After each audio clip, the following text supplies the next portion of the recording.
Langit sore itu tampak cerah, seolah ikut merestui kebahagiaan yang sedang Mia rasakan. Gaun pengantinnya sederhana namun anggun, menggambarkan pribadinya yang lembut dan tidak suka menonjolkan diri. Hari itu, Mia resmi menjadi istri dari Dimas, lelaki yang sudah 3 tahun menjadi tambatan hatinya. Dimas adalah sosok yang tampan, pekerja keras, dan selalu bersikap hangat. Selama masa pacaran, Dimas menunjukkan perhatian luar biasa. Ia selalu menjemput Mia sepulang kerja, tak pernah lupa menanyakan kabarnya, dan bahkan hafal makanan kesukaan Mia yang sederhana, tumis kangkung buatan ibunya. Semua itu membuat Mia yakin bahwa lelaki ini adalah tempatnya berlabuh. Setelah menikah, sesuai permintaan keluarga Dimas, mereka tinggal di rumah orang tua Dimas yang cukup besar. Rumah itu dihuni oleh Bu Erna, ibu kandung Dimas yang sudah lama menjanda, serta 2 adik ipar Mia yang masih kuliah. Meski awalnya Mia sempat ragu karena harus tinggal serumah dengan mertua, Dimas meyakinkannya. "Mama orangnya baik, kok. Kamu pasti cocok sama beliau. Lagi pula, kita tinggal bareng biar bisa hemat dulu sambil nabung buat rumah sendiri," ujar Dimas saat itu dengan senyum penuh harap. Mia pun mengangguk pelan, menguatkan hatinya. Ia yakin, niat baik dan ketulusan akan membuka jalan dalam rumah tangganya. Hari-hari pertama sebagai pengantin baru berjalan dengan manis. Mia bangun lebih awal dari penghuni rumah lainnya, menyiapkan sarapan, menyapu halaman, dan membereskan rumah. Ia juga tak segan membantu memasak di dapur bersama Bu Erna. Walau belum begitu akrab, Mia berusaha bersikap sopan dan ringan tangan. Ia memanggil Bu Erna dengan sebutan Mama, seperti yang dilakukan Dimas. Kadang saat sarapan, mereka duduk di meja makan bersama sambil mengobrol ringan. Bu Erna kerap menanyakan hal-hal kecil seperti makanan kesukaan Mia, pekerjaan rumah, atau kabar keluarganya. Semua tampak baik-baik saja. Dimas juga tetap menjadi suami yang penuh perhatian. Ia tak pernah absen mencium kening Mia sebelum berangkat kerja, bahkan masih sering mengirim pesan singkat hanya untuk mengatakan, "Aku kangen." Malam hari, setelah semua pekerjaan rumah selesai, Mia dan Dimas menghabiskan waktu bersama di kamar mereka.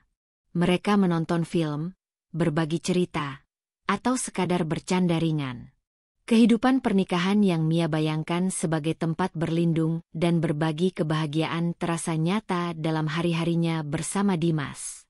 Tetangga-tetangga juga mulai mengenal Mia sebagai istri Dimas yang sopan dan ramah. Ia kerap menyapa siapapun yang ia temui saat belanja ke warung atau membuang sampah. Bahkan ibu-ibu tetangga memuji kerajinannya. "Beruntungnya Dimas dapat istri seperti kamu," kata Bu Tati, tetangga depan rumah, suatu pagi saat Mia membagikan kue hasil buatannya. Mia hanya tersenyum malu. Bukan karena ingin dipuji, tapi ia merasa semua yang dilakukannya memang sudah sepatutnya sebagai istri. Namun, di balik senyuman manis Bu Erna, ada sesuatu yang pelan-pelan mulai terasa. Mia, yang memiliki kepekaan tinggi terhadap suasana hati orang, mulai merasakan adanya perubahan. Saat Dimas ada di rumah, Bu Erna sangat ramah dan sering memuji Mia. Bahkan memanggilnya dengan sebutan sayang, seperti, "Mia anak mama yang rajin banget." Tapi saat Dimas pergi bekerja, dan hanya tinggal Mia di rumah, nada bicara Bu Erna terasa dingin, bahkan kadang mengandung sindiran. Pernah suatu pagi, saat Mia sedang mencuci piring setelah sarapan, Bu Erna lewat dan berkata datar, "Kalau memang niat tinggal di rumah orang, ya rajin-rajinlah. Jangan sampai orang mikir kamu numpang tapi malas." Mia tercekat. Kalimat itu terasa seperti tamparan, meskipun ucapannya dibungkus dengan senyuman tipis. Mia menoleh dan mencoba menjawab dengan lembut, "Iya, Ma." Mia berusaha semampunya. Tapi Bu Erna sudah berlalu, meninggalkan aroma cengkeh dari minyak angin yang sering dipakainya. Hari-hari berikutnya, Mia mulai sering mendengar suara ketikan pelan di belakang pintu saat ia berada di dapur atau sedang menjemur pakaian. seolah-olah ada mata yang mengawasinya. Suatu kali, Mia baru saja selesai mengepel lantai dan duduk sebentar di kursi ruang tamu. Bu Erna lewat dan berujar, "Loh, baru juga pagi, udah duduk aja? Nggak ada kerjaan lain?" Mia menelan ludah, tak ingin menanggapi dengan membela diri. Ia hanya tersenyum kecil dan berdiri lagi untuk pura-pura mengecek jemuran. Hatinya sedikit sesak, namun ia menolak mengeluh pada Dimas. Mia yakin, semua ini hanya fase penyesuaian. Mungkin Bu Erna belum sepenuhnya percaya padanya. Atau mungkin belum terbiasa dengan kehadiran menantu di rumah. Mia mencoba melihat semuanya dengan pikiran positif. Lagi pula, Dimas masih sangat mencintainya. Itu sudah cukup untuk menguatkannya. Tapi tetap saja, hari-hari mulai terasa seperti berjalan di atas kerikil. Langkah Mia menjadi penuh kehati-hatian. Salah sedikit bisa menimbulkan sindiran atau tatapan tajam dari Bu Erna. Namun, meski mulai merasakan perubahan sikap sang mertua, Mia tak pernah mengeluh kepada Dimas. Ia takut suaminya merasa terjebak di tengah antara ibu dan istri. Sebisa mungkin, Mia menyembunyikan rasa sesaknya dan tetap menunjukkan wajah ceria saat menyambut Dimas pulang kerja. "Gimana kantor, Mas?" tanyanya dengan lembut, sambil menyajikan teh hangat. Dimas tersenyum dan menceritakan harinya, seolah dunia luar tak mampu menembus kehangatan rumah kecil mereka. Tapi di balik keceriaan itu, Mia mulai menyimpan banyak hal dalam diam. Ia mulai menulis jurnal kecil yang ia sembunyikan di laci meja rias. Tempat ia mencurahkan perasaannya yang tak bisa disampaikan. Tentang rasa takut, ragu, dan kecewa yang ia simpan rapat-rapat. "Aku nggak tahu apa aku cukup baik di mata Mama. Tapi aku akan terus berusaha, karena aku mencintai Dimas. Dan aku ingin rumah tangga ini langgeng," tulis Mia di salah satu lembar jurnalnya.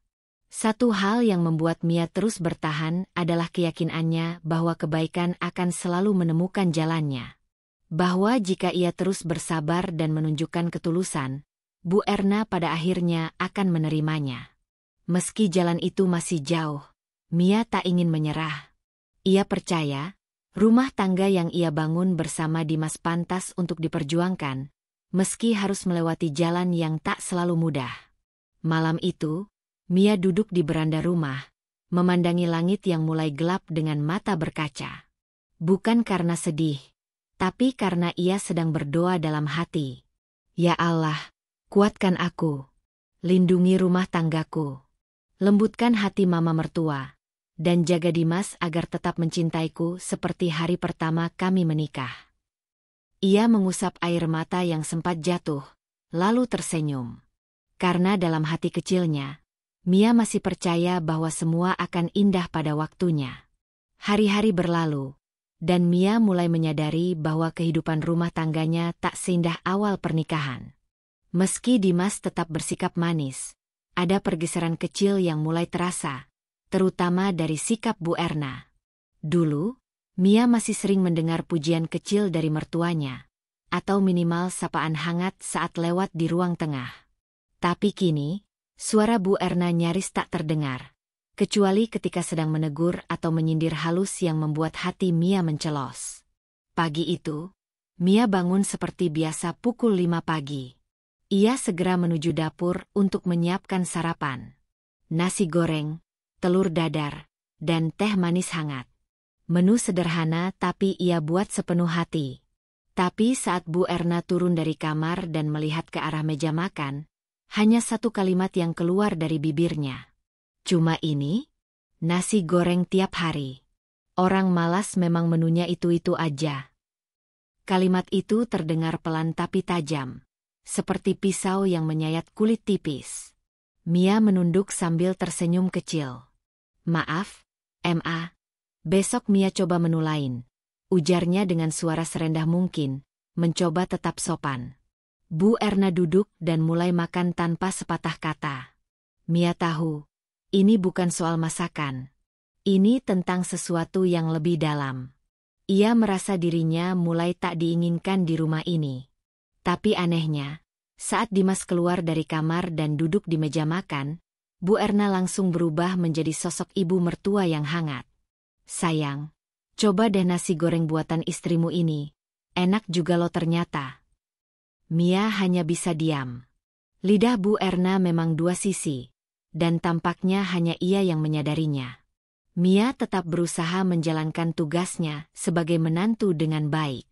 Ia membersihkan rumah, mencuci pakaian semua anggota keluarga, dan bahkan membantu mengantar adik iparnya kuliah jika Dimas sedang sibuk. Tapi semuanya terasa tak cukup. Tiap sore saat Bu Erna menerima tamu, baik tetangga atau saudara jauh, Mia mulai menangkap percakapan yang membuat dadanya sesak. Namanya juga istri muda zaman sekarang. Bisa berdandan iya. Tapi soal urus rumah? Jangan ditanya. Ujar Bu Erna pada salah satu saudaranya, dengan tawa kecil yang menyudutkan. Mia yang saat itu sedang menyapu halaman depan, mendadak menghentikan geraknya. Jantungnya berdebar, telinganya panas, tapi kakinya tak berani melangkah masuk. Setiap kali ada acara keluarga atau tamu dari pihak keluarga besar Dimas datang, Mia tetap berusaha tampil baik. Ia menyiapkan minuman, menyajikan kue, bahkan berdandan rapi agar terlihat pantas sebagai istri Dimas. Namun yang terjadi, justru sebaliknya. Suatu hari, sepupu Dimas datang berkunjung. Bu Erna menyambutnya dengan hangat. Lalu saat Mia datang membawa nampan berisi kue dan teh, Bu Erna berujar di depan mereka. "Wah, akhirnya keluar juga dari kamar. Kirain tidur terus kayak biasanya." Candaan yang disambut tawa tamu itu. Tapi buat Mia, itu tamparan yang memalukan. Dimas, yang saat itu sedang di ruang kerja rumah, tak mendengar apa-apa. Dan begitulah yang sering terjadi. Setiap kali Mia merasa ingin mengeluh pada Dimas, ia selalu dihadapkan pada dua pilihan. Mengadu lalu dianggap tidak menghormati ibunya, atau menahan semuanya sendiri dan terus mencoba sabar. Mia memilih yang kedua, meski hatinya mulai lelah. Satu waktu, Mia memberanikan diri menyampaikan satu hal kecil pada Dimas. Saat mereka duduk berdua di kamar, Mia berkata dengan nada hati-hati, "Mas, Mama kayaknya kurang suka sama aku ya?" Dimas menoleh, wajahnya menunjukkan sedikit ketidaksenangan. "Maksud kamu apa?" "Mama biasa aja, kok. Jangan suzon. Sayang. Mungkin kamu aja yang terlalu sensitif." Jawaban itu membuat Mia terdiam. Ia tidak ingin membuat Dimas serba salah. Tapi jauh di lubuk hatinya, Mia tahu bahwa rasa yang ia rasakan bukan sekadar perasaan. Waktu demi waktu, sikap Bu Erna semakin dingin. Bahkan pekerjaan rumah sekecil apapun yang terlewat, langsung menjadi bahan omelan. Suatu pagi, Mia lupa menyiram bunga karena tergesa memasak. Bu Erna datang dan langsung menuding. "Bunga aja nggak keurus, gimana ngurus anak nanti?" Mia menggigit bibirnya. Rasanya ingin menangis, tapi ia menahannya. Ia tak ingin terlihat lemah. Suatu malam, Mia mendengar suara tawa dari ruang tengah. Ia mendekat dan mengintip dari balik pintu. Bu Erna sedang berbincang lewat telepon dengan saudaranya. Dengan suara cukup keras, Bu Erna berkata, "Iya, si Mia itu, kelihatannya rajin. Tapi tahu nggak, di rumah cuma bisa nyuruh-nyuruh adik-adiknya. Kayak nyonya besar. Kalau nggak aku tegur, ya rumah ini bisa berantakan." Mia berdiri kaku. Hatinya nyeri. Cerita-cerita yang disebarkan mertuanya perlahan menyebar ke seluruh keluarga besar. Tanpa bisa ia sangkal. Tanpa sempat ia bela diri.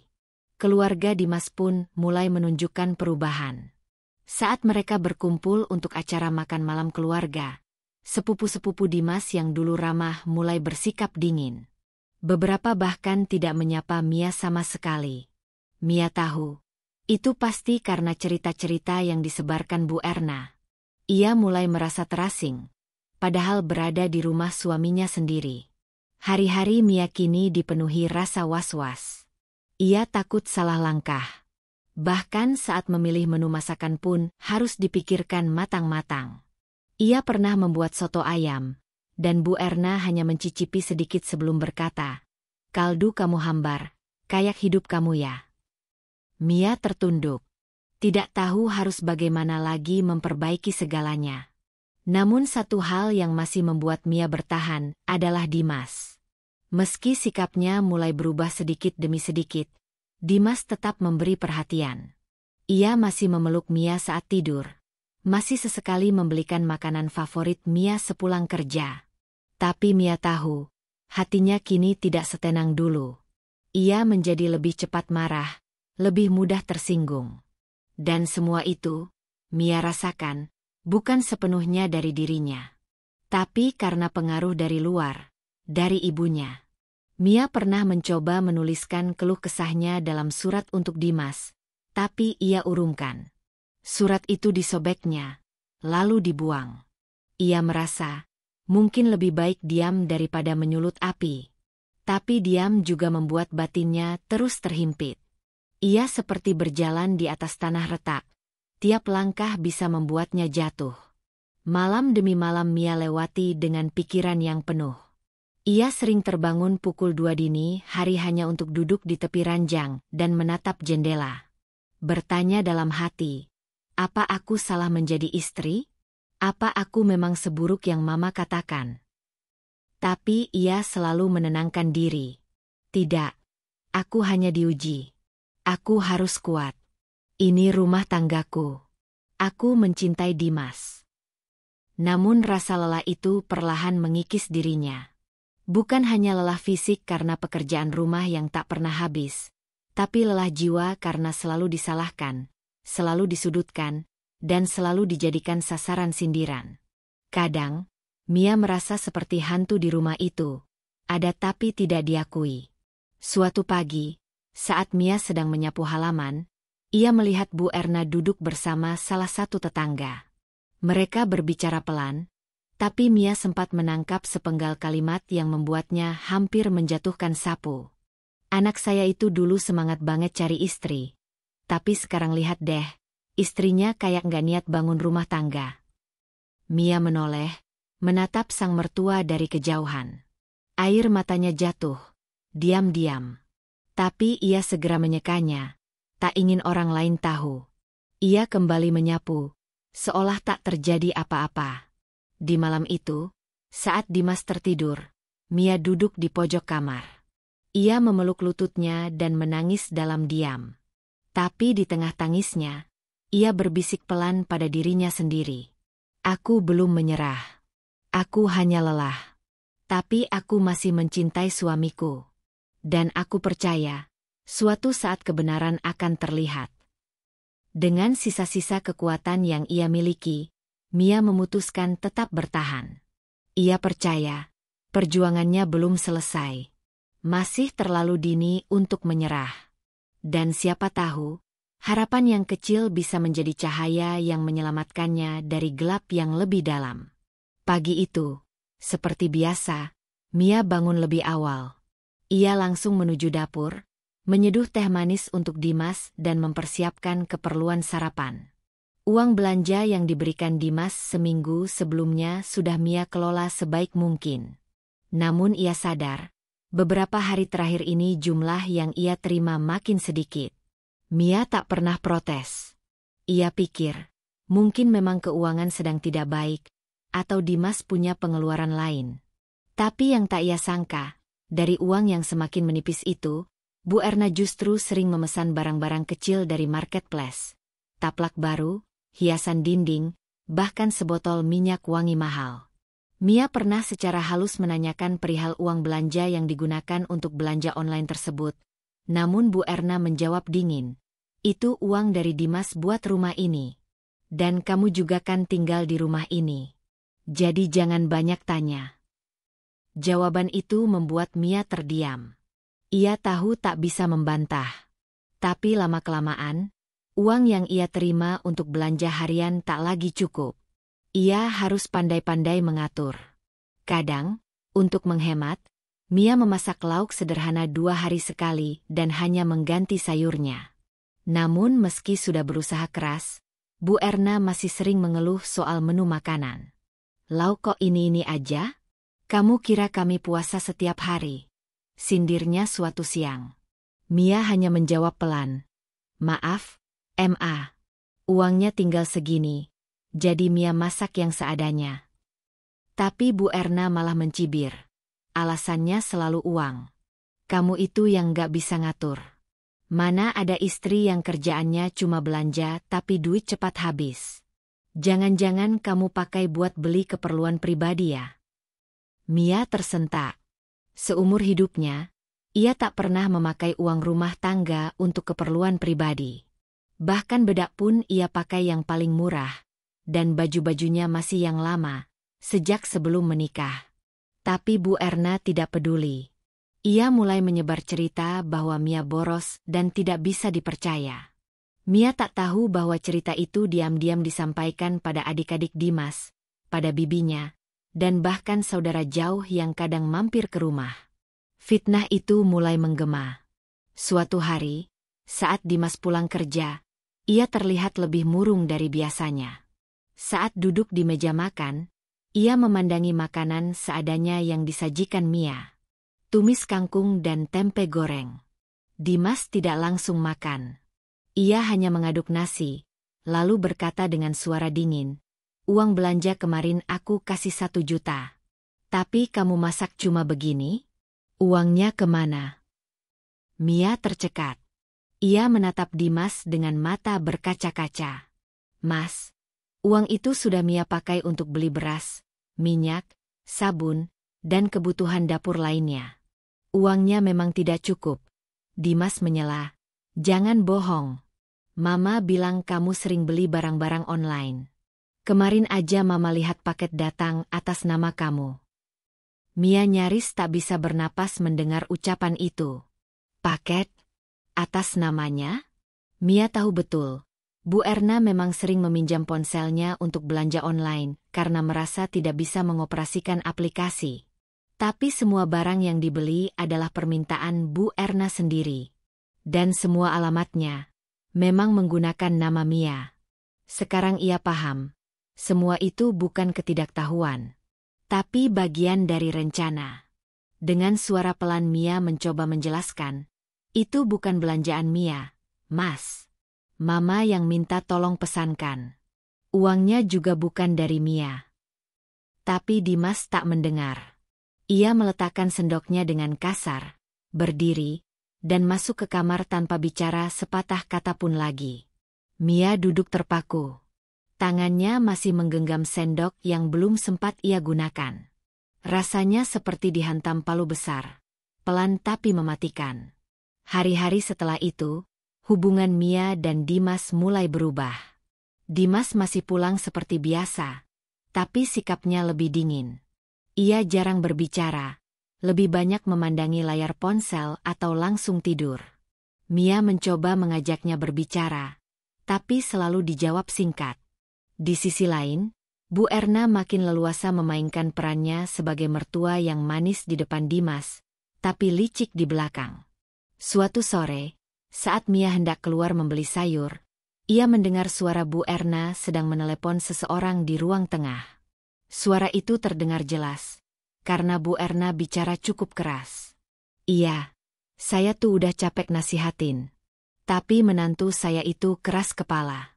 Udah dikasih rumah, dikasih makan, masih aja suka curi-curi uang buat belanja sendiri. Mungkin dulu dia hidup susah kali ya. Jadi sekarang begitu dapat uang, kalap." Tawa kecil di ujung kalimat itu seperti anak panah yang menancap dalam di dada Mia. Mia berdiri di balik pintu, menggenggam erat tas belanja yang ia bawa. Kakinya lemas. Dadanya sesak. Tapi ia tak mau menangis. Tidak kali ini. Ia melangkah cepat keluar rumah tanpa berkata sepatah kata. Di pasar, Mia berjalan tanpa arah. Ia membeli beberapa sayur seadanya, lalu duduk di bangku dekat penjual nasi uduk. Ia butuh waktu untuk menenangkan diri. Malam harinya, Mia memberanikan diri bicara lagi pada Dimas. Ia tak ingin hubungan mereka rusak karena kesalahpahaman. Saat Dimas selesai mandi dan hendak tidur, Mia duduk di sisi ranjang dan berkata pelan, "Mas, boleh Mia jelaskan sesuatu?" Dimas tidak menjawab, tapi tidak juga menolak. Mia menarik napas panjang, lalu mulai bercerita tentang siapa yang sebenarnya memesan barang-barang itu, siapa yang memegang sisa uang belanja, dan bagaimana dirinya hanya menjalankan perintah. Namun di tengah cerita, Dimas berdiri dan berkata dengan suara yang tak pernah Mia dengar sebelumnya, "Udah, cukup. Aku nggak mau dengar kamu jelekin Mama terus. Kalau kamu nggak bisa menghargai Mama, jangan heran kalau aku juga makin jauh." Mia menahan air mata yang mendesak keluar. Ia tahu, Bu Erna berhasil memecah kepercayaan di antara mereka. Dan yang lebih menyakitkan, Dimas memilih ibunya tanpa mau mendengar penjelasannya. Mia mengerti, darah dan hubungan seorang anak dengan ibunya tak bisa dipisahkan.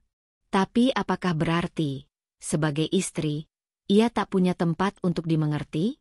Bu Erna semakin gencar. Ia bahkan mulai menyuruh pembantu tetangga menyebarkan cerita bahwa Mia tidak becus mengurus rumah tangga. Bahwa Dimas sekarang pulang dengan muka kusut karena punya istri yang pemalas dan suka belanja. Tak lama, beberapa tetangga mulai bersikap lebih dingin pada Mia. Ia merasakannya. Senyum mereka tak setulus dulu. Sapaan mereka pendek dan tanpa kehangatan. Suatu malam, Mia mendengar pembicaraan antara Bu Erna dan salah satu adik Dimas yang baru pulang dari luar kota. "Mama tuh udah capek lihat Kak Mia. Kalau bukan karena jaga nama keluarga, Mama udah minta Dimas cari yang lain aja. Perempuan yang lebih bisa urus rumah. Cantik doang gak cukup, kalau kelakuannya kayak nyusup di rumah orang," ujar Bu Erna sambil mengaduk teh. Suara tawa kecil dari adik iparnya menjadi bukti bahwa fitnah itu mulai diterima sebagai kebenaran. Mia hanya bisa memandangi mereka dari ujung tangga. Suara hatinya mulai berubah. Ada amarah yang tumbuh perlahan. Bukan hanya karena ia difitnah, tapi karena keadilan seakan menghilang dari rumah ini. Semua yang ia lakukan tak pernah dianggap. Semua kebaikannya tertutup oleh cerita busuk yang terus digembor-gemborkan mertuanya. Mia mulai sadar bahwa ini bukan hanya soal mertua yang tidak suka padanya. Ini lebih dari itu. Ini rencana. Rencana besar yang perlahan-lahan dibuat untuk menjatuhkannya dari dalam. Dan sasarannya bukan cuma hatinya, tapi juga kepercayaan Dimas. Saat itu, Mia tahu, ia tak bisa lagi hanya diam. Hatinya yang dulu lembut dan sabar mulai membentuk dinding. Tangisnya yang dulu jatuh diam-diam di bantal kini berubah menjadi tekad yang membara. Mia mulai menyusun langkahnya. Jika Bu Erna bermain dengan kebohongan, maka ia harus melawan dengan kebenaran. Tapi Mia tak ingin membalas dengan kemarahan. Ia ingin membalas dengan cara yang tak terduga. Untuk pertama kalinya, Mia tidak hanya berdoa untuk kesabaran. Tapi ia mulai berdoa agar diberi keberanian. Bukan untuk menyakiti, tapi untuk menuntut keadilan. Bukan untuk membalas dengan luka, tapi untuk menunjukkan bahwa kebenaran tak bisa dikubur oleh fitnah. Malam itu, Mia berdiri di depan cermin. Menatap pantulan dirinya yang mulai lelah, tapi masih punya cahaya di matanya. Cahaya itu adalah harapan, bahwa suatu hari, semua topeng akan terbuka. Dan kebenaran akan berdiri tegak, meski harus melewati jalan yang penuh duri. Angin pagi itu terasa lebih dingin dari biasanya. Matahari belum sepenuhnya terbit saat Mia mulai menyapu halaman depan rumah. Sejak awal menikah, pekerjaan ini selalu ia lakukan dengan senang hati. Tapi hari itu, langkahnya terasa berat, seolah bumi tak lagi bersahabat. Belakangan ini, sorotan mata orang-orang di rumah mulai berubah. Tak ada lagi senyum atau sapaan ramah dari adik-adik iparnya. Bahkan Bu Erna pun kini hampir tak pernah berbicara langsung kepadanya, kecuali untuk menyindir atau menyampaikan perintah dengan nada ketus. Seminggu terakhir, suasana rumah terasa seperti neraka diam-diam. Mia sudah merasakan perubahan sikap Dimas yang semakin jelas. Jika dulu ia selalu pulang dengan senyum dan pelukan hangat, kini Dimas hanya melewati Mia begitu saja. Kadang sepatah kata pun tak terucap. Bahkan saat Mia menyambutnya dengan secangkir teh hangat, Dimas hanya meletakkannya di meja tanpa menyentuh sedikit pun. Mia menahan tangis, mencoba bersikap tenang dan tetap menjalankan tugasnya sebagai istri. Namun perlahan, luka itu makin dalam. Suatu malam, saat Mia sedang mencuci piring di dapur, ia mendengar suara lirih dari balik tembok ruang keluarga. Suara Bu Erna yang sedang berbicara di telepon. Iya, aku sendiri nggak nyangka. Anak saya itu terlalu percaya sama istrinya. Padahal ya, tiap siang saat dia kerja, tukang kebun suka masuk lewat dapur belakang. Mia sering ngobrol berdua. Entah ngapain di situ. Aku juga nggak tega ngomong langsung. Tapi masa saya diam aja lihat anak saya ditipu mentah-mentah. Tubuh Mia seketika gemetar. Piring di tangannya hampir terlepas. Ia tahu tukang kebun yang dimaksud adalah Pak Udin. Pria tua berusia lebih dari 50 tahun yang memang biasa membersihkan taman depan rumah seminggu 2 kali. Mia memang sering memberi segelas air putih atau sekadar menyapa dengan sopan saat Pak Udin bekerja. Tapi tak pernah sekalipun mereka berbicara lebih dari 2 menit. Apalagi berduaan seperti yang dituduhkan Bu Erna. Fitnah itu terlalu kejam. Malamnya, Dimas pulang dengan wajah muram. Ia tak bicara sepatah kata pun. Saat Mia mencoba menyapanya dan menanyakan hari kerjanya, Dimas menjawab dingin. Aku capek. Jangan banyak tanya. Mia hanya bisa menunduk, memandang tangannya yang menggenggam baju Dimas yang tadi hendak ia bantu gantungkan. Ia menahan air mata yang mendesak keluar, tapi hatinya sudah mulai lelah. Keesokan harinya, Mia memberanikan diri mengajak Dimas bicara. Saat mereka duduk di kamar, Mia mengambil inisiatif. Mas, akhir-akhir ini kamu terlihat berbeda. Kalau ada yang salah dari aku, tolong kasih tahu. Aku ingin memperbaiki semuanya. Dimas menoleh, wajahnya gelap. Kamu tanya aku kenapa? Kamu benar-benar nggak sadar. Suaranya mulai meninggi. Kamu pikir aku nggak tahu kamu sering ngobrol sama tukang kebun belakang? Mama lihat sendiri. Bahkan katanya kamu sering nyuruh dia masuk ke dapur saat aku nggak di rumah. Mia tercekat. Matanya membulat, bibirnya bergetar. Mas, itu tidak benar. Demi Allah, Mia tidak pernah melakukan itu. Pak Udin itu sudah seperti bapak sendiri. Dia juga sopan, tidak pernah melewati batas. Mia cuma kadang memberi minum atau makanan kecil. Itu pun karena kasihan melihat dia kerja di bawah panas matahari. Namun Dimas tampaknya sudah kehilangan akal sehatnya. Kamu pikir aku akan percaya omonganmu sekarang? Katanya sinis. Setelah semua yang Mama ceritakan, setelah sikap kamu akhir-akhir ini, kamu pikir kamu masih bisa bikin aku percaya? Suasana kamar terasa membeku. Mia ingin menjelaskan lebih banyak, ingin menangis, ingin marah. Tapi suaminya tidak memberinya ruang untuk bicara.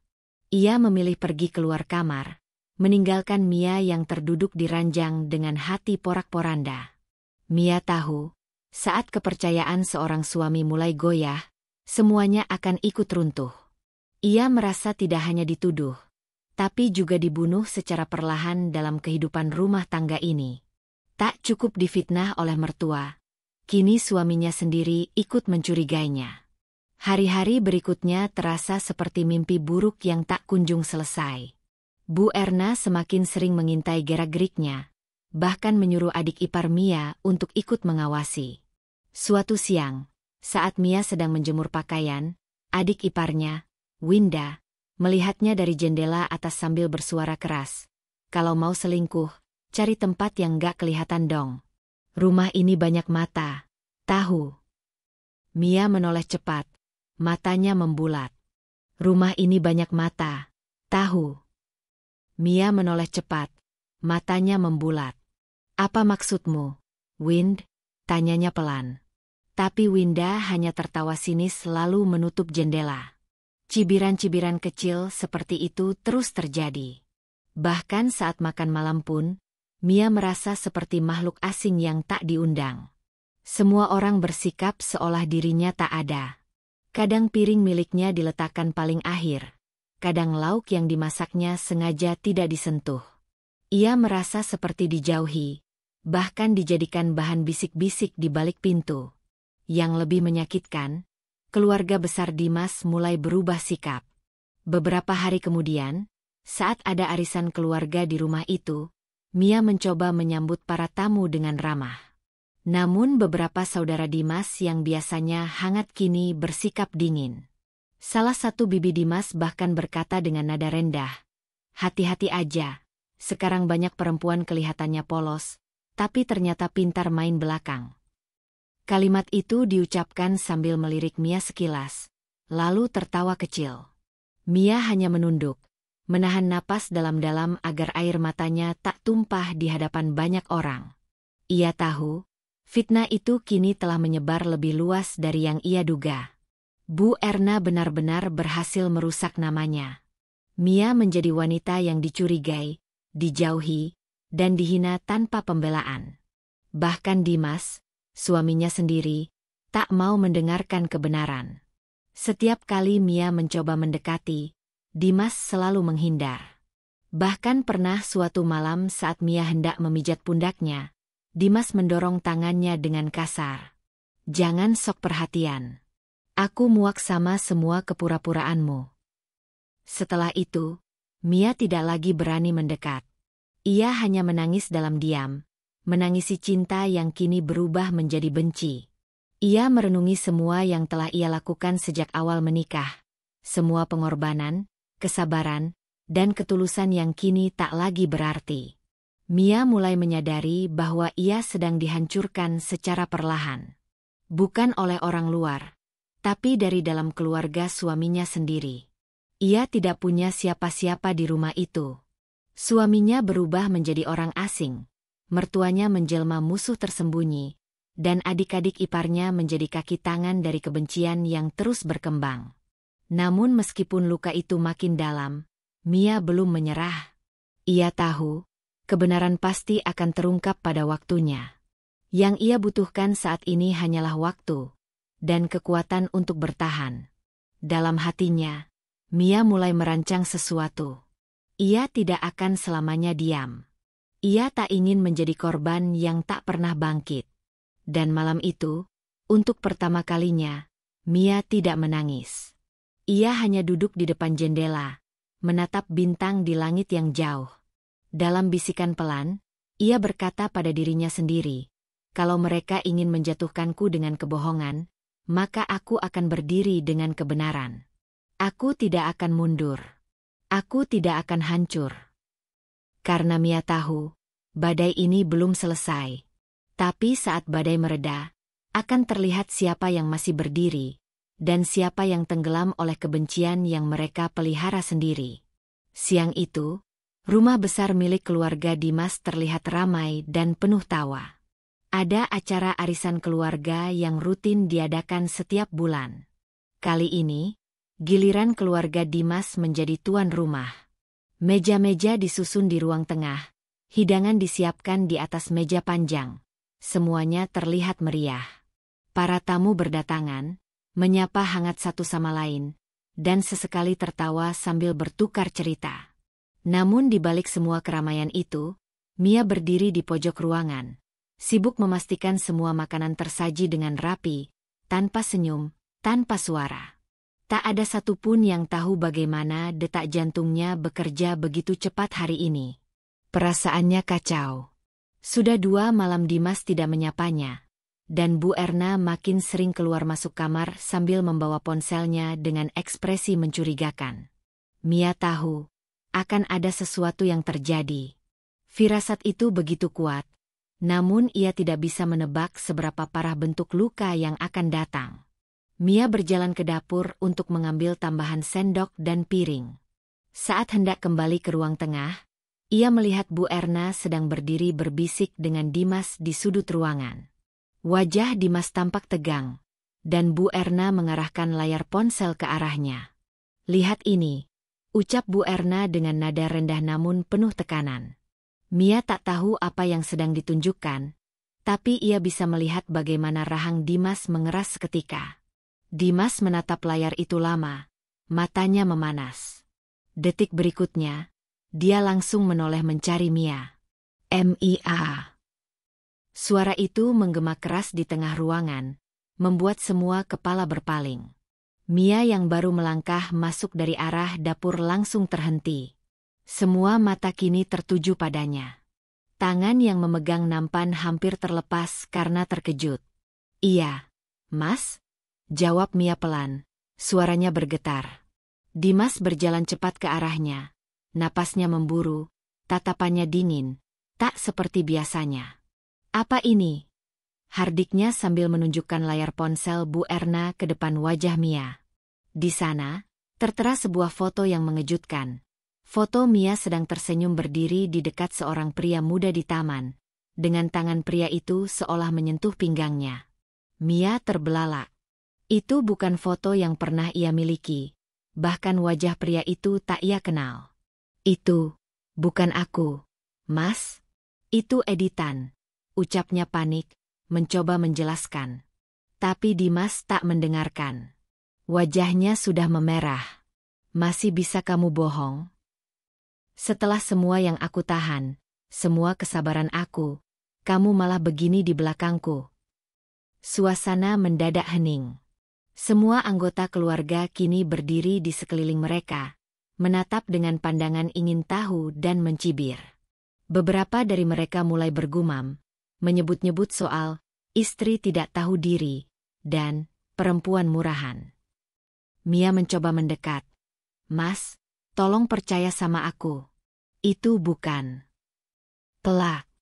Suara tamparan itu menggetarkan seisi ruangan. Mia terhuyung ke belakang. Nampan yang ia pegang terjatuh, sendok dan piring berhamburan di lantai. Suasana mendadak diam. Tak satu pun orang berbicara. Mia memegangi pipinya yang kini panas dan perih. Matanya memerah. Dadanya nyeri bukan karena tamparan itu, tapi karena kehinaan yang baru saja ia terima, di depan semua orang. Dimas, suaminya, menamparnya. Di depan keluarga besar. Tanpa bukti yang jelas.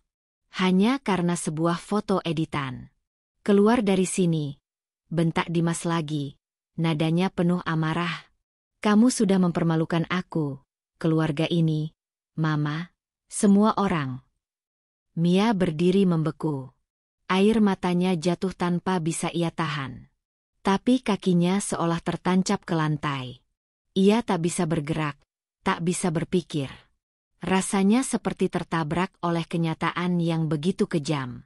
Satu tamparan itu bukan hanya menghancurkan harga dirinya, tapi juga mematahkan hatinya yang selama ini masih berusaha sabar. Bu Erna berdiri di samping Dimas dengan wajah penuh kepuasan yang ia sembunyikan di balik ekspresi sedih. "Maaf ya semuanya," katanya kepada para tamu. "Kami juga tidak menyangka menantu kami ternyata seperti ini. Kami sudah berusaha menutup-nutupi, tapi akhirnya terbongkar juga." Beberapa anggota keluarga mengangguk, bahkan ada yang berkomentar, "Makanya, jangan asal pilih istri. Harus dari keluarga yang jelas." Suara itu menusuk telinga Mia seperti peluru. Tak ada satupun yang membela. Tak satupun yang bertanya, "Apa benar ini Mia?" Semua seolah langsung percaya. Semua terpengaruh oleh bisikan manis Bu Erna yang selama ini menabur kebencian secara halus.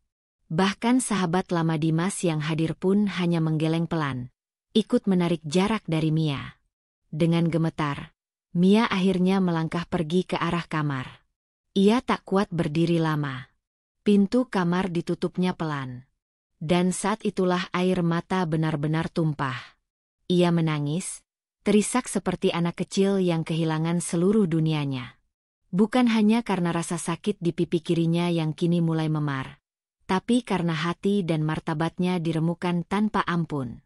Dalam sunyi kamar itu, Mia meremas ujung kerudungnya dengan erat. Ia menatap cermin, melihat wajahnya sendiri yang pucat, matanya sembab, dan pipinya merah menyala. Ia bahkan tak bisa mengenali dirinya sendiri. "Apa aku pantas diperlakukan seperti ini?" bisiknya lemah. "Apa semua kebaikanku tidak pernah terlihat sedikit pun?"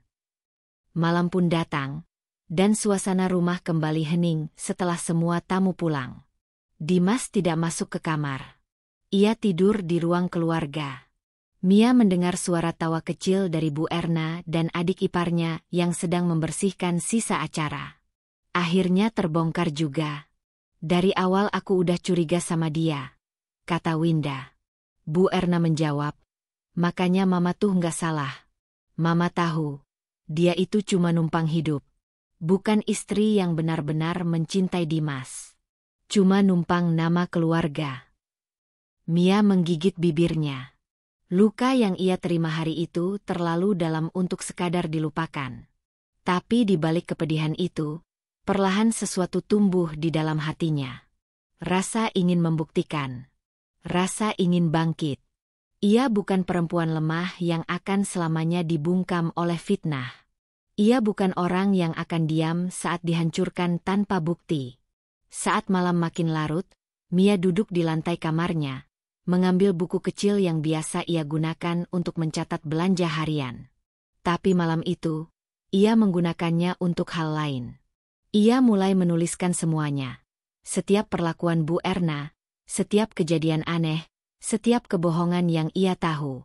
Semua ia tulis, detail, dengan tanggal dan kejadian. Buku itu akan menjadi saksi. Karena Mia tak akan selamanya diam. Ia sudah terlalu lama disudutkan. Terlalu lama diperlakukan sebagai bayangan. Dan tamparan hari itu adalah awal dari semuanya. Malam itu, Mia duduk di ujung ranjang dengan mata yang tak bisa terpejam. Pipi kirinya masih berdenyut memerah, bukan hanya karena tamparan fisik, tapi karena luka batin yang menganga lebar. Seisi rumah tertidur dalam diam, namun di dalam kamar itu, hati Mia bergejolak hebat. Ia menatap tas kecil yang mulai ia isi diam-diam. Beberapa pakaian, alat ibadah, buku catatan belanja, dan satu foto kecil dirinya dan Dimas di hari pernikahan. Mia menggenggam foto itu lama, lalu menarik napas dalam, dan memasukkannya ke dalam tas. Pagi menjelang dengan cahaya yang menyusup pelan lewat jendela kamar. Mia bangun tanpa suara, menggulung sajadah, mengenakan kerudung panjang berwarna krem, dan mengangkat tas kecil di bahunya. Tak ada yang ia ucapkan, tak ada yang ia tinggalkan, kecuali secari kertas kecil di meja rias bertuliskan, "Terima kasih untuk segalanya. Aku pergi bukan karena menyerah, tapi karena ingin menyelamatkan diriku sendiri." Saat melangkah keluar rumah, suasana masih sunyi. Tak seorang pun melihat kepergiannya.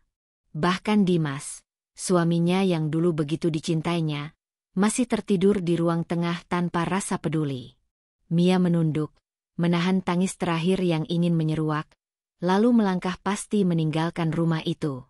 Rumah yang seharusnya menjadi tempat perlindungan dan cinta, kini hanya menjadi saksi penderitaan yang terus-menerus ia telan sendirian. Dengan taksi kecil yang ia panggil lewat ponsel, Mia menuju rumah orang tuanya. Selama di perjalanan, ia memandangi jalanan yang dulu biasa ia lewati bersama Dimas, dulu dengan senyuman dan obrolan ringan. Kini, jalanan itu terasa asing, seperti dunia yang tak lagi memeluknya. Sesekali air matanya jatuh, tapi kali ini bukan karena lemah, melainkan karena ia tahu langkah ini akan mengubah segalanya. Setibanya di depan rumah orang tuanya, Mia disambut langsung oleh sang ibu yang terkejut melihat wajah putrinya yang pucat, mata sembab, dan pipi memar. "Mia, ya Allah, kenapa, Nak?" tanya ibunya sambil buru-buru memeluk Mia. Tangisan yang selama ini Mia tahan akhirnya pecah dalam pelukan sang ibu. Ayahnya pun keluar, ikut mendekat dan memegang bahu Mia dengan penuh kasih. "Masuk dulu, Nak. Biar kamu tenang dulu," ujar sang ayah dengan suara berat menahan emosi. Di ruang tamu yang sederhana namun hangat itu, Mia menceritakan segalanya.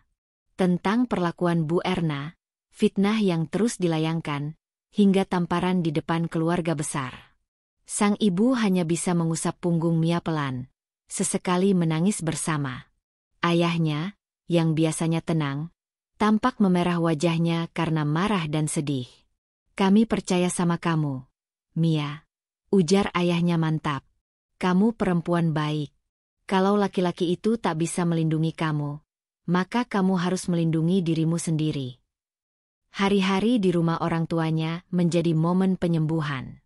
Mia mulai kembali salat dengan lebih khusyuk, menenangkan batin, dan menyusun ulang keberanian yang sempat hancur. Ibu Mia memberinya waktu, membantunya bangkit perlahan. Mereka menemaninya bicara, mendengarkan tanpa menghakimi. Bahkan tetangga sekitar yang mengenal Mia sejak kecil menyambutnya hangat, memberikan pelukan dan senyum yang selama ini tak ia dapatkan di rumah mertuanya. Di sela waktu yang tenang itu, Mia mulai membuka kembali buku catatannya. Di sana, tertulis rapi semua kejadian yang pernah ia alami. Perkataan Bu Erna yang merendahkan, sikap mencurigakan tentang belanja online, serta perubahan sikap Dimas yang terjadi tiap kali setelah berbicara dengan ibunya. Semakin ia membaca, semakin ia sadar bahwa semua itu bukan sekadar kebetulan. Ada benang merah yang menjelaskan satu hal. Sejak awal, Bu Erna memang tidak pernah menginginkan Mia dalam keluarga itu.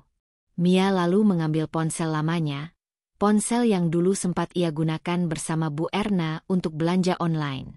Ia mulai membuka kembali riwayat transaksi, screenshot percakapan dengan jasa kurir, dan bukti-bukti transfer yang ia simpan diam-diam. Ternyata, banyak dari transaksi belanja yang menggunakan uang Dimas langsung, namun dikirim atas nama Mia. Bahkan beberapa foto paket sempat ia simpan karena dikirim ke nomor Mia sebagai bukti pengiriman. Tak hanya itu, Mia juga menemukan pesan lama dari tetangga sebelah yang pernah berkata, "Bu Erna kok sering banget cerita buruk soal kamu ya? Tapi aku nggak percaya. Soalnya kamu di sini baik-baik aja kok." Pesan itu terlupakan, namun kini menjadi bagian penting dari kebenaran yang selama ini tertutup. Dengan perlahan, Mia mulai menyusun semua bukti dalam satu folder digital. Ia juga menulis penjelasan rinci, membuat daftar kronologis kejadian, hingga mencatat siapa saja yang bisa menjadi saksi. Ia tidak tahu untuk apa ia melakukan ini semua. Tapi ia tahu, kebenaran tak bisa dibiarkan terkubur. Beberapa hari kemudian, Mia meminta izin pada kedua orang tuanya untuk menemui seseorang yang dulu cukup akrab dengannya. Kak Sinta, seorang teman semasa kuliah yang kini menjadi pengacara. Mereka bertemu di sebuah kafe kecil yang tenang. Mia membawa catatannya, ponsel, dan hati yang masih rapuh. Setelah mendengarkan semua cerita Mia dan melihat bukti yang ada, Kak Sinta menatapnya dengan serius. "Mia, semua ini cukup kuat untuk membuktikan kamu telah difitnah dan secara mental disiksa dalam rumah tanggamu. Kalau kamu mau, kamu bisa ambil langkah hukum. Tapi yang lebih penting, kamu bisa gunakan ini sebagai senjata kalau nanti ada gugatan, atau kamu memutuskan menggugat cerai." Mia menunduk lama. Kata cerai begitu asing di telinganya. Ia masih mencintai Dimas. Tapi yang ia alami sudah terlalu menyakitkan. Dimas berubah menjadi orang lain. Ia bukan lagi suami yang dulu ia kenal. Dan sekarang, Mia sadar, mencintai diri sendiri lebih penting daripada terus bertahan dalam luka. Malamnya, Mia menatap langit dari jendela kamarnya. Rumah kecil ini mungkin tak besar, tapi disinilah ia merasa aman. "Ya Allah," doanya lirih. "Jika aku harus berpisah dari seseorang yang tidak menghargai aku, maka kuatkanlah hatiku. Biar aku yang hancur duluan, daripada terus dipukul oleh kebohongan yang menyamar jadi cinta." Sejak hari itu, Mia bukan lagi perempuan yang takut. Ia mulai bersikap tenang, menata diri, bahkan membantu sang ibu membuka pesanan kecil-kecilan dari tetangga. Ia kembali menjahit, hobi lamanya yang dulu ia tinggalkan karena sibuk mengurus rumah tangga. Dan dari mesin jahit kecil itu, Mia merasa hidupnya mulai dijahit kembali satu demi satu. Namun jauh di lubuk hati, Mia tahu, ini belum selesai. Ia belum selesai dengan Dimas, dan terlebih lagi, belum selesai dengan Bu Erna. Tapi kali ini, ia tidak akan kembali sebagai korban. Ia akan kembali dengan cara yang berbeda, dengan bukti, dengan kebenaran, dan dengan harga diri yang telah ia kumpulkan dari serpihan yang dulu berserakan. Pagi itu, sinar matahari menyinari wajah Mia yang tengah berdiri di depan pagar rumah kecil orang tuanya.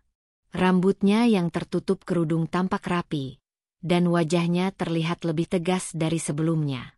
Sudah hampir 2 minggu ia tinggal bersama orang tuanya, menata ulang hidup yang hancur oleh fitnah dan pengkhianatan. Tapi pagi ini, ada yang berbeda dari dirinya. Ada nyala api kecil yang tumbuh perlahan di balik sorot matanya yang teduh. Api itu bukan dendam membabi buta, melainkan semangat untuk membuktikan bahwa ia tidak akan selamanya jadi korban. Ia melangkah pasti menuju sebuah rumah sederhana di ujung gang, rumah milik Pak Udin, tukang kebun yang dulu sering merawat halaman rumah mertuanya. Lelaki tua itu menyambutnya dengan senyum hangat meskipun terlihat terkejut. "Mbak Mia? Astagfirullah, ini bener Mbak Mia? Kok kabarnya nggak pernah kelihatan lagi?" tanyanya polos. Mia tersenyum kecil, menahan gejolak di dadanya. "Maaf, Pak. Saya datang bukan untuk basa-basi. Saya ingin tanya beberapa hal tentang saya dan apa yang pernah terjadi di rumah Bu Erna." Mereka duduk di teras, dan Mia langsung mengutarakan maksudnya. Dengan hati-hati, ia menanyakan apakah benar Bu Erna atau orang lain pernah memfitnahnya memiliki hubungan tak pantas dengan Pak Udin. Mendengar itu, wajah lelaki tua itu langsung berubah. "Innalillahi. Jadi itu penyebabnya Mbak keluar dari rumah itu?" tanyanya terkejut. "Mbak, demi Allah, saya bersumpah, saya nggak pernah ngobrol lebih dari 5 menit sama Mbak Mia. Itu pun cuma nanya mau nyiramin bagian mana, atau minta izin ambil air. Sumpah, saya nggak tahu kenapa bisa sampai segitunya." Mia mencatat semua ucapan Pak Udin, lalu dengan sopan memintanya untuk bersedia menjadi saksi jika suatu hari nanti dibutuhkan. Lelaki itu menyanggupi dengan tulus. "Saya sedih lihat Mbak begini. Padahal saya yang kerja di luar aja bisa lihat betapa Mbak itu rajin, hormat sama yang tua, sabar. Tapi ya namanya fitnah, memang kadang lebih jahat dari tikaman," ucapnya.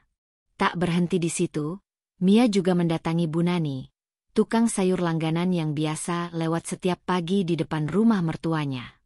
Ia tahu bahwa Bu Erna sering berbincang dengannya, bahkan sempat bergosip dengan lantang di depan tetangga. Dengan sedikit basa-basi, Mia membuka percakapan yang akhirnya mengarah pada apa yang ingin ia gali. "Aku juga heran waktu itu, Mbak. Si Bu Erna tuh sering ngomongin Mbak jelek-jelek. Katanya Mbak itu suka pakai uang rumah tangga buat beli lipstik, bedak mahal, baju online. Padahal saya lihat Mbak kalau beli ke saya aja selalu pilih yang paling murah. Bahkan sering bantu saya angkat keranjang. Terus katanya juga Mbak suka ngumpet sama tukang kebun. Lah, saya lewat tiap hari, nggak pernah lihat tuh. Makanya saya bilang ke tetangga, kayaknya Bu Erna yang iri hati." Ucapan itu membuat Mia semakin yakin.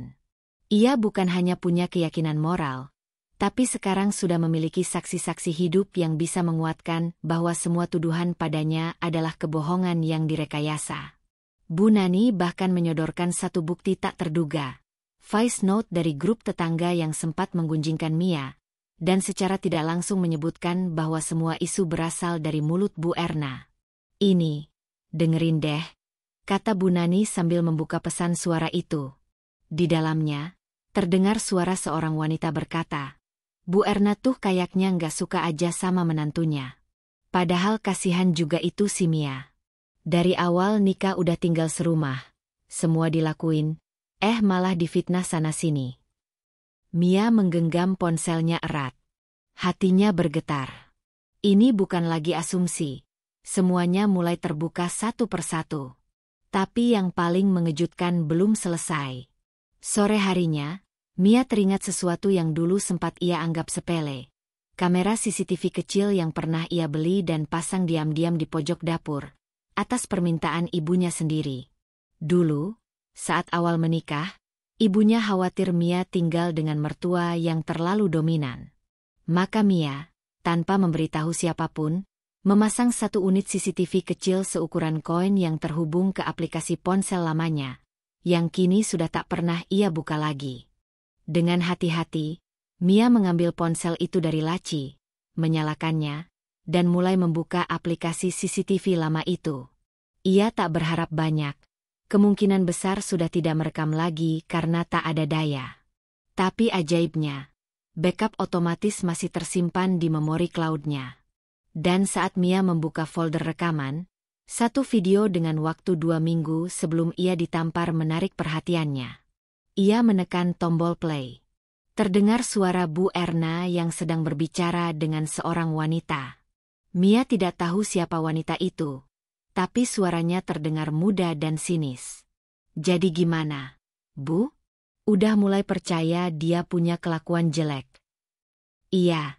Saya tinggal tunjukkan foto itu ke Dimas. Biar dia yang ambil keputusan. Foto udah diedit. Saya minta ke anak teman saya yang bisa main Photoshop. Mia mematung. Dadanya naik turun. Ia memutar ulang, memastikan bahwa pendengarannya tidak salah. Bu, kalau sampai ketahuan lo. Makanya jangan sampai bocor. Toh kita nggak bohong. Cuma bantu Dimas buka mata. Lagi pula saya nggak rela kalau anak saya dikontrol sama perempuan kayak dia. Terlalu lembut, terlalu sok sabar, terlalu mau menang sendiri. Sekali-sekali biar tahu rasanya ditampar hidup. Mia menahan napas. Video itu menjadi pukulan sekaligus kekuatan. Bukti paling konkret bahwa semua tuduhan terhadapnya adalah rencana jahat Bu Erna semata. Bukan hanya kebohongan kecil, tapi fitnah yang dirancang rapi untuk menghancurkan kehormatannya di depan keluarga besar. Dan kini, Mia punya rekamannya. Dengan cepat, Mia menyimpan salinan video itu, mengunggahnya ke penyimpanan online, dan membuat beberapa backup di flash disk serta email pribadi. Ia tak mau mengambil risiko. Ini adalah senjata utama yang harus ia lindungi sebaik mungkin. Hari itu, Mia tak bisa berhenti berpikir. Semua rasa sakit, penghinaan, dan kesendirian yang ia alami kini menemukan bentuknya. Bukan lagi luka yang samar, tapi potongan-potongan bukti nyata yang bisa ia tunjukkan kepada siapapun yang selama ini tak percaya padanya. Malam harinya, Mia duduk di meja makan bersama kedua orang tuanya. Dengan suara yang lebih tenang dari biasanya, ia berkata, "Bapak, Ibu, Mia sudah dapat semua bukti. Mia tahu semua ini bukan mimpi buruk biasa. Ini rencana jahat yang dijalankan orang yang seharusnya jadi keluarga." Ayah Mia menatap putrinya lama, lalu berkata, "Kalau kamu sudah yakin dan kamu siap, maka jangan takut untuk melawan. Tapi lawanlah dengan kepala dingin dan hati yang bersih." Mia mengangguk. Mia tidak mau balas dengan dendam. Mia mau balas dengan kebenaran. Dan malam itu, untuk pertama kalinya sejak semua kekacauan terjadi, Mia tidur dengan tenang. Ia tahu, gelombang besar masih akan datang. Tapi ia tidak takut. Kali ini, ia tidak lagi berdiri sendirian. Kebenaran kini ada di tangannya. Langit sore tampak cerah ketika Mia berdiri di depan cermin, mengenakan gamis biru dongker dengan kerudung senada. Wajahnya tidak lagi tampak pucat dan sembab seperti minggu-minggu sebelumnya. Matanya tajam, bibirnya sedikit tersenyum. Namun bukan senyum ramah seperti biasanya. Ini adalah senyum milik seorang perempuan yang kembali bukan untuk menangis, tapi untuk menunjukkan bahwa ia tidak akan selamanya diinjak-injak. Sudah 2 minggu ia mengumpulkan bukti. 2 minggu pula ia berdiam di rumah orang tuanya, menguatkan hati, menyusun rencana. Dan hari ini, saat keluarga besar Dimas mengadakan acara ulang tahun salah satu paman mereka, Mia menerima undangan yang sebenarnya tak pernah ia sangka akan datang. Undangan yang mungkin sengaja dikirim untuk formalitas, atau sekadar sindiran. Tapi Mia menerimanya. Ia bahkan membalasnya dengan datang langsung, tanpa takut, tanpa ragu. Ia memandangi tas kecil di tangannya yang berisi flash disk, ponsel, dan satu dokumen cetakan yang tertata rapi di map bening. Ini bukan hanya barang bawaan, tapi senjata kebenaran yang siap ia buka. Kali ini bukan Mia yang pulang dengan harapan dan cinta, tapi Mia yang kembali untuk keadilan atas dirinya sendiri. Mobil yang membawanya berhenti di depan rumah besar keluarga Dimas. Rumah itu masih sama, megah, ramai, dan penuh dengan suara tawa dari dalam. Tapi bagi Mia, rumah itu tak lebih dari panggung sandiwara tempat ia dulu dihina, difitnah, dan ditampar di hadapan banyak orang. Dengan langkah mantap, Mia turun dari mobil. Sepasang mata keluarga yang ada di teras menatapnya kaget. Salah satu bibi Dimas menoleh pada yang lain sambil berbisik, "Itu Mia, kan?" Seseorang menjawab, "Kok datang lagi? Berani banget." Tapi Mia hanya tersenyum tipis dan terus melangkah masuk. Di dalam rumah, keramaian langsung berubah senyap saat Mia menapakkan kaki ke ruang tamu. Beberapa tamu menghentikan percakapan, mata mereka langsung tertuju pada sosok Mia yang berdiri tenang namun tajam. Bu Erna yang tengah duduk di kursi tamu utama tampak langsung kaku, dan Dimas yang berada di sampingnya mematung. Tangannya langsung mengepal di pangkuan. Mia tidak berkata apapun. Ia hanya menatap satu persatu orang yang dulu mencibirnya. Tatapan mereka kini bukan lagi sinis, tapi bingung dan gelisah. Ia melangkah pelan ke tengah ruangan, lalu berhenti di hadapan mereka semua. "Assalamualaikum," sapa Mia, tenang namun tegas. Suaranya memecah kesunyian. Semua orang menjawab, sebagian kikuk. Dimas berdiri dan menghampiri Mia dengan ekspresi kaku. "Ngapain kamu kesini?" bisiknya tajam, menahan suara. Tapi Mia menatapnya datar. "Tenang, aku tidak datang untuk membuat ribut. Aku datang untuk menyampaikan sesuatu yang penting, di depan semua orang." Beberapa anggota keluarga mulai berbisik-bisik. Sebagian mempersilakan Mia duduk, tapi ia menolak. "Saya hanya butuh 5 menit. Setelah itu, saya akan pergi. Tapi saya harap semuanya di sini bisa mendengarkan." Bu Erna hendak menyela, namun Mia mengangkat tangannya. "Saya tidak akan berteriak. Saya tidak akan menangis. Karena saya sudah selesai dengan air mata. Hari ini, saya cuma akan bicara dengan satu bahasa, bukti." Ia lalu membuka tasnya dan mengeluarkan flash disk. "Di dalam ini," ujarnya sambil menoleh ke arah televisi besar di ruang tengah, "ada rekaman CCTV kecil yang dulu saya pasang diam-diam di dapur. Karena ibu saya khawatir jika saya tinggal bersama terlalu banyak orang tanpa pengawasan. Dan ternyata, firasat ibu saya benar."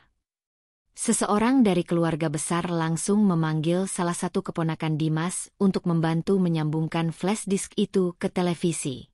Dimas langsung melangkah maju, hendak menghentikan. "Mia, kamu mau ngapain?" Tapi Mia menatapnya.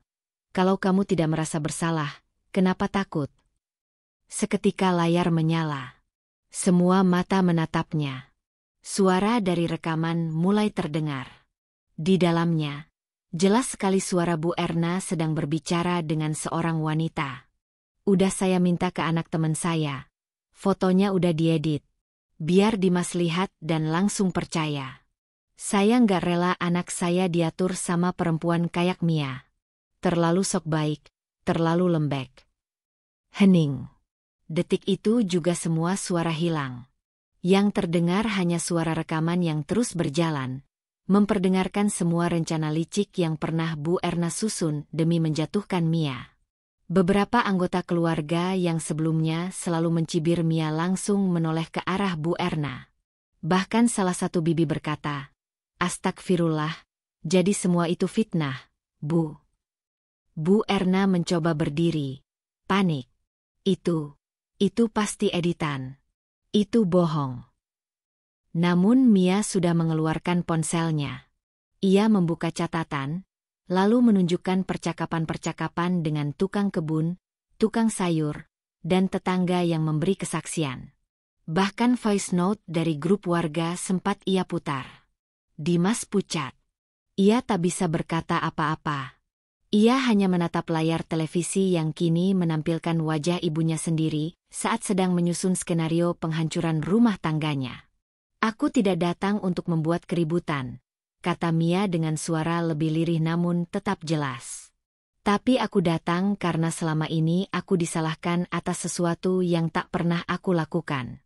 Aku dituduh selingkuh, ditampar di depan kalian semua, dihina dan dikucilkan. Aku bahkan harus keluar dari rumah tanpa membawa apa-apa. Hanya karena kalian lebih percaya pada fitnah daripada pada orang yang sudah berkorban diam-diam. Suasana makin tegang. Tak seorang pun berbicara. Aku tidak marah. Aku bahkan tidak benci. Tapi aku ingin kalian semua tahu bahwa aku bukan perempuan yang bisa diinjak seenaknya. Aku tetap perempuan yang punya harga diri. Mia mengambil satu map bening dari tasnya, meletakkannya di meja. Di sini semua bukti sudah tercetak. Kalau aku mau, aku bisa bawa ini ke pengadilan. Aku bisa menuntut balik pencemaran nama baik. Tapi aku tidak akan lakukan itu. Karena satu hal, aku tidak mau meniru kalian. Aku memilih membalas dengan cara yang lebih bermartabat. Dimas mulai melangkah pelan mendekat. Mia, aku. Cukup, potong Mia dengan datar. Kamu tidak percaya padaku saat aku menangis. Jangan berpura-pura bersimpati saat aku berdiri. Kalimat itu membuat Dimas menunduk. Wajahnya merah menahan malu. Ia tak pernah menyangka bahwa Mia, perempuan yang dulu lembut dan selalu mengalah, kini berdiri di hadapannya dengan ketegasan yang tak bisa ia lawan. Bu Erna mencoba berbicara, namun kata-katanya hanya berakhir dengan geraman tak jelas. Tak seorang pun kini membelanya. Bahkan menantu lain yang dulu diam saja kini berkata, saya juga dulu pernah merasa diperlakukan aneh, tapi saya pikir itu cuma perasaan saya. Mia menatap seluruh keluarga, menghela napas panjang. Saya tidak minta kalian meminta maaf. Saya tidak butuh itu. Yang saya butuh hanya satu, biarkan saya menjalani hidup dengan damai, tanpa kalian ganggu lagi. Ia lalu menunduk sopan. Terima kasih atas waktunya. Terima kasih karena pernah mempercayai kebohongan. Karena jika tidak, saya tidak akan pernah berdiri sekuat ini. Dengan tenang, Mia mengambil tasnya dan berjalan meninggalkan rumah itu. Langkahnya tidak terburu-buru, tapi mantap dan penuh kebanggaan. Di belakang, suara-suara mulai ramai. Beberapa membicarakan kebenaran yang terungkap, sebagian menyesali sikap mereka selama ini. Tapi Mia tidak menoleh. Ia keluar dari rumah itu bukan lagi sebagai istri yang terbuang, melainkan sebagai perempuan yang memilih membela diri dengan cara yang benar. Dan di sepanjang langkahnya, ia tahu satu hal, ini baru permulaan. Bukan untuk balas dendam, tapi untuk menunjukkan bahwa kebenaran, sekalipun tertunda, pada akhirnya akan menang. Langkah Mia baru menjejakkan kaki di luar rumah saat suara langkah tergesa-gesa terdengar dari belakang. Nafas berat dan suara tertahan membuatnya berhenti. Mia, tunggu, tolong, terdengar suara yang dulu sangat ia kenali. Mia menoleh perlahan. Di sana, berdiri Dimas dengan mata yang basah, napas tersengal, dan wajah penuh kepanikan. Di balik tubuhnya, pintu rumah masih terbuka, dan semua anggota keluarga besar tampak berdiri diam, memperhatikan kejadian itu dengan tatapan canggung. Mia, aku minta maaf. Dimas mendekat, suaranya bergetar hebat. Ia menggenggam tangan Mia, tapi Mia segera menariknya pelan. Tatapannya tetap tenang, tidak lagi memohon atau menunduk seperti dulu. Dimas berlutut, memegang lutut celana Mia dengan tangan gemetar. Aku salah. Aku bodoh. Aku percaya begitu saja tanpa pernah mendengar kamu. Aku yang tampar kamu. Aku yang usir kamu dari rumah. Sekarang aku tahu. Semua itu fitnah. Semua salah. Aku mohon. Ampuni aku, Mia. Mia terdiam. Di hadapannya, suaminya yang dulu begitu ia cintai kini menangis tanpa malu, bersimpuh seperti anak kecil yang menyesali kesalahan. Namun sayangnya, luka yang ditinggalkan tak semudah itu untuk disembuhkan hanya dengan permintaan maaf. Hatinya telah dicincang berkali-kali oleh ketidakadilan, dan sekarang saat kebenaran terungkap, semuanya terlalu terlambat.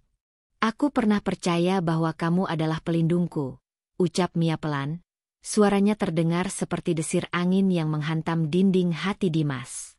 Tapi saat aku terjatuh dan dilukai di depan semua orang, kamu yang berdiri paling depan untuk menghancurkan aku. Dimas terisak, mencoba bangkit untuk memeluk Mia. Namun Mia melangkah mundur satu langkah. Gerakannya halus, tapi tegas. Jangan, Dimas. Aku datang hari ini bukan untuk kembali, tapi untuk menunjukkan bahwa aku bisa berdiri tanpa kalian. Dan kamu sudah kehilangan hak untuk memelukku sejak kamu percaya pada kebohongan dan menamparku tanpa bertanya. Suasana di sekitar rumah makin hening. Anggota keluarga yang tadi mencibir Mia, kini berbisik satu sama lain. Beberapa wajah tampak memerah menahan malu. Sebagian lain menatap Bu Erna yang masih duduk membeku di kursi ruang tamu. Wajahnya putih pasi. Diamnya kini tak lagi anggun, tapi penuh kekalahan. Tiba-tiba, salah satu bibi Dimas yang dulu paling sering memuji Bu Erna berdiri dan menatapnya tajam. Bu Erna, selama ini kami percaya sama ibu. Kami pikir ibu yang paling tahu siapa Mia. Tapi ternyata ibu cuma memelihara kebencian. Ini semua rencana ibu. Bu Erna tersentak, membuka mulutnya namun tak ada kata yang keluar. Wajahnya yang biasanya tegas kini pucat, matanya mulai berkaca-kaca. Beberapa sepupu Dimas mulai ikut bersuara. Saya dulu percaya Bu Erna waktu bilang Mia itu pemalas. Ternyata semua bohong. Bu, kenapa? Kenapa segitu bencinya sama menantu sendiri? Apa nggak takut sama karma? Suara-suara itu menyayat Bu Erna seperti pisau-pisau kecil yang menusuk harga dirinya satu persatu. Selama ini ia bangga dianggap ibu mertua teladan. Manis, sopan, tegas, dan penuh perhatian. Tapi kini, topengnya runtuh di hadapan semua orang. Semua pujian berubah menjadi hujatan. Semua gengsi berubah menjadi debu. Bu Erna berdiri dengan gemetar, berusaha menjelaskan. Saya cuma ingin yang terbaik untuk Dimas. Saya nggak suka Mia karena saya tahu dia terlalu lembek, terlalu. Dan karena itu ibu memilih untuk menghancurkan hidupnya. Sela paman Dimas tajam. Saya malu, sungguh malu pernah membela ibu waktu itu. Mia menatap Bu Erna dengan mata tenang. Tidak ada kebencian di sana. Hanya tatapan seorang perempuan yang sudah cukup lama menelan sakit, dan kini memilih berdiri tegak untuk dirinya sendiri. Bu, katanya lembut, saya memang perempuan biasa. Tidak sempurna. Tapi saya tidak pantas diperlakukan seperti binatang. Saya hanya menantu yang mencoba menghormati ibu, bahkan ketika ibu menyakiti saya diam-diam. Tapi ibu memilih untuk membalas hormat saya dengan fitnah. Bu Erna tak mampu berkata-kata. Air matanya mulai menetes, namun tak satu pun tangan meraih bahunya kali ini. Tak seperti dulu, tak ada yang berdiri di pihaknya lagi. Bahkan Dimas pun tak berani menoleh. Mia melanjutkan, suaranya tenang dan lembut, namun menancap kuat di hati semua yang mendengarnya. Saya datang hari ini bukan untuk membalas dendam. Saya tidak menampar balik, tidak menyebar fitnah seperti kalian lakukan kepada saya. Saya datang hanya untuk menunjukkan bahwa perempuan diam bukan berarti lemah. Bahwa perempuan sabar bukan berarti bisa dihancurkan. Dan bahwa yang kalian remehkan, suatu saat akan berdiri lebih tinggi dari yang pernah menginjaknya. Ia menatap semua orang satu persatu, lalu tersenyum kecil. Saya tidak minta maaf. Dan saya tidak menunggu maaf. Saya hanya ingin kalian tahu bahwa yang kalian lakukan telah mengubah saya. Tapi bukan menjadi pembenci, melainkan perempuan yang lebih kuat. Mia lalu menoleh ke Dimas untuk terakhir kalinya. Dimas, kamu pernah jadi suami yang aku cintai. Tapi sekarang, kamu adalah pria yang mengajari aku bagaimana mencintai diri sendiri. Terima kasih untuk pelajaran paling menyakitkan itu. Dimas menunduk, tubuhnya gemetar. Mia, kalau aku bisa memutar waktu. Kamu tidak akan memutar waktu, Dimas, potong Mia. Karena kamu tidak pernah mendengarkanku, bahkan saat aku menangis di depanmu. Mia lalu melangkah pergi dengan anggun. Tidak ada air mata, tidak ada pelukan, tidak ada drama. Hanya langkah yang pasti dan kepala yang tegak. Di belakangnya, keluarga besar masih terdiam. Bu Erna duduk mematung, wajahnya tak lagi angkuh. Ia menatap kosong, menyesali perbuatannya yang kini menjadi bumerang. Sedangkan Dimas hanya bisa menangis dalam diam, menyadari bahwa ia telah kehilangan sesuatu yang paling berharga dalam hidupnya, karena kebodohan dan keberpihakannya pada kebohongan. Langit sore mengiringi kepergian Mia. Angin berhembus lembut, seolah alam pun tahu bahwa seorang perempuan baru saja menang bukan dengan kemarahan, tapi dengan keberanian dan martabat. Beberapa bulan telah berlalu sejak Mia meninggalkan rumah itu dengan kepala tegak dan hati yang telah dibebaskan. Sejak hari itu, ia tidak pernah lagi menoleh ke belakang. Tak ada lagi derai air mata tengah malam, tak ada lagi perasaan terhina yang mengendap di dada. Yang ada hanya langkah-langkah baru, ringan, namun pasti. Mia bukan lagi perempuan yang menunggu belas kasihan atau cinta yang tak dihargai. Ia kini adalah dirinya sendiri, utuh, kuat, dan mandiri. Kehidupannya di rumah orang tuanya terasa lebih hangat dari sebelumnya. Setelah luka-luka batinnya sedikit demi sedikit sembuh, Mia mulai memikirkan masa depan. Ia teringat hobinya dulu, memasak. Bahkan saat masih di rumah Dimas, ia yang paling sering berada di dapur, menyiapkan masakan untuk seluruh keluarga. Ia tahu rasanya capek karena diminta memasak tanpa bantuan, tapi juga tahu bahwa di sanalah ia merasa paling hidup. Maka, dengan sedikit tabungan dan semangat yang kembali tumbuh, Mia memulai usaha kecil-kecilan, catering rumahan. Awalnya, ia hanya menerima pesanan dari tetangga sekitar. Nasi kuning, lauk harian, tumpeng sederhana.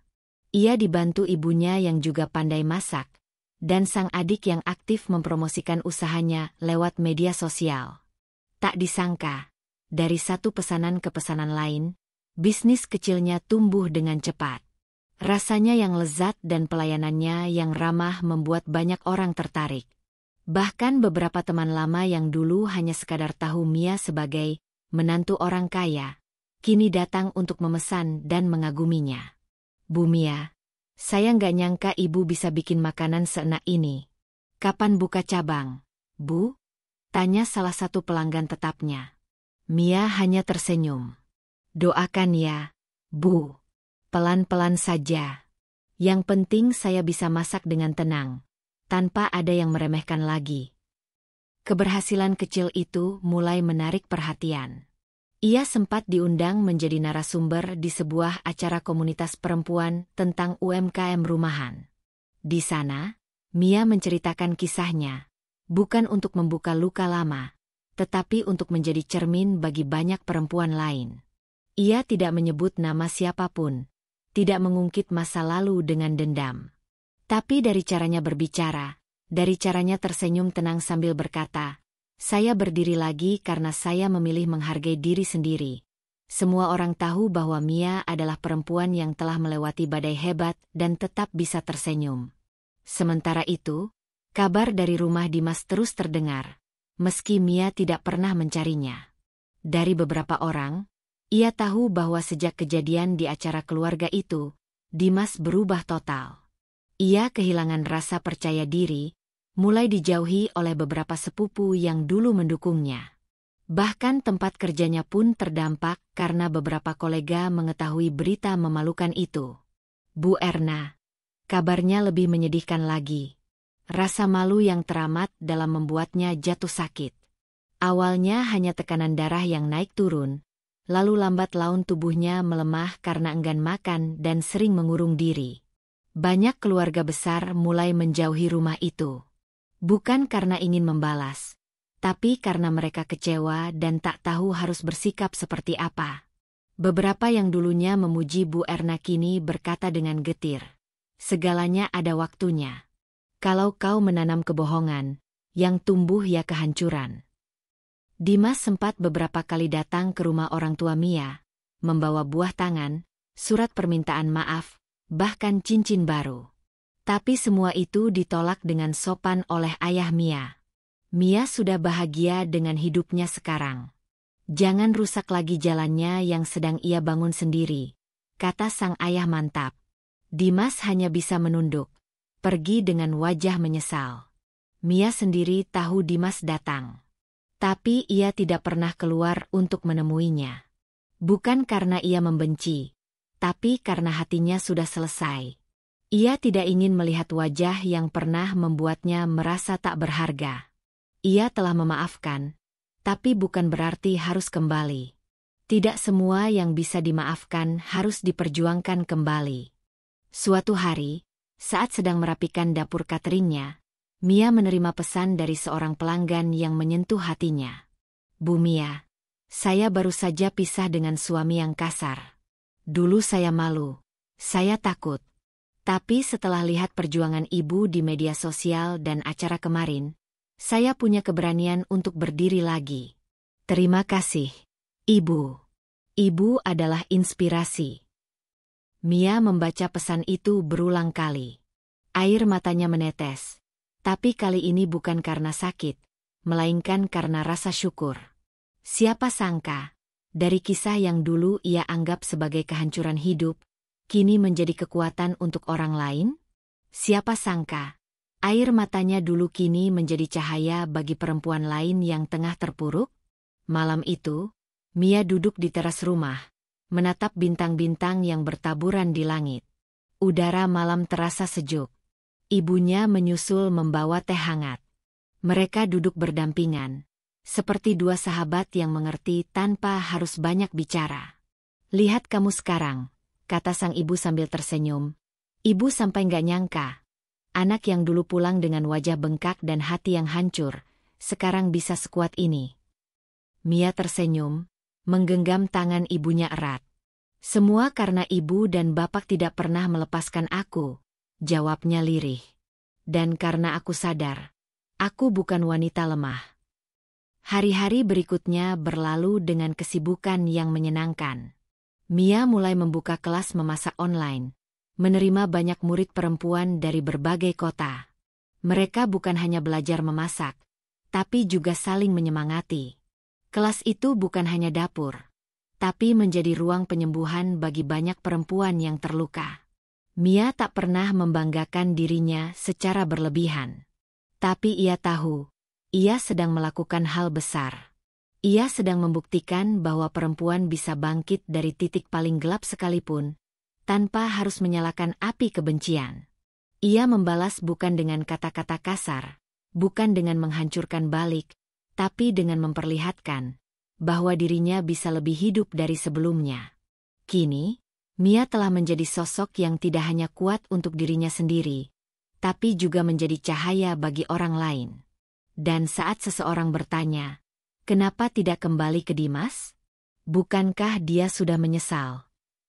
Mia hanya menjawab pelan, "Karena aku tahu, kekuatan sejati bukan tentang memaafkan lalu kembali, tapi memaafkan dan tetap memilih diri sendiri. Aku bukan wanita lemah. Aku adalah perempuan yang pernah diinjak, tapi kini berdiri lebih tinggi dari sebelumnya. Kisah Mia adalah cermin bagi banyak perempuan yang mungkin pernah terjebak dalam ketidakadilan, terhimpit oleh fitnah, atau dihancurkan oleh orang yang justru paling dipercaya. Tapi ingatlah satu hal, diam bukan berarti lemah, dan sabar bukan berarti bisa selamanya ditindas. Ketika dunia menjatuhkanmu, kamu tetap punya pilihan untuk bangkit. Tak perlu membalas dengan amarah, cukup buktikan bahwa kamu bisa berdiri lebih tinggi dengan martabat, keberanian, dan cinta pada diri sendiri. Karena pada akhirnya, kebenaran akan menemukan jalannya, dan mereka yang menyakitimu akan belajar dari kesalahannya, walau terlambat.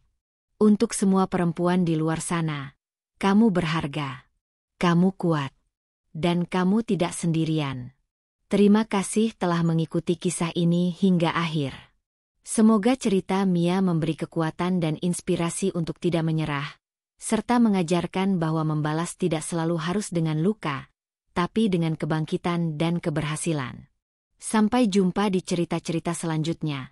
Tetap semangat, dan jangan pernah berhenti mencintai diri sendiri. Salam hangat dari hati yang menulis untukmu.